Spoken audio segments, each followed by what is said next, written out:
Daniel Douek is a political science professor at McGill University who specializes in international relations in the Middle East.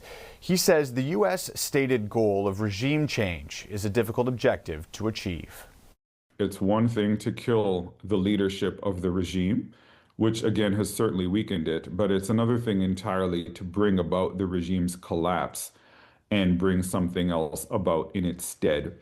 And so, it's a lot easier to repress your own citizens than it is to wage war against Israel or the United States. So even if Iran loses the ability to effectively fight back against the airstrikes by the Israelis and the Americans, they may still retain the ability to repress their own citizens sufficiently to ensure that no mass uprising takes place. So what we need to be on the lookout for is, first of all, will there be defections by members of the security forces, units within the army, the police, the Revolutionary Guard, the various militias that the regime deploys in order to enforce its morality code?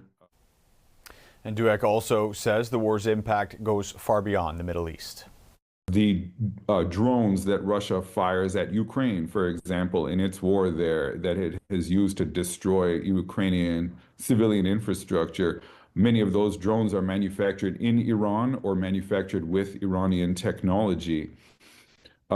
China imports lots and lots of oil from Iran and recently concluded a deal to sell them very, very sophisticated hypersonic missiles that can travel upwards of 5 times the speed of sound, which are very difficult to intercept. The Iranians haven't gotten them yet, but the deal has been concluded. So the regime's survival has very, very high stakes on a global level. If the regime were to collapse and be replaced by a government that was even nominally friendly to U.S. interests, this would represent a real setback for Russia and especially China's global strategy and for Russian war efforts in Ukraine specifically.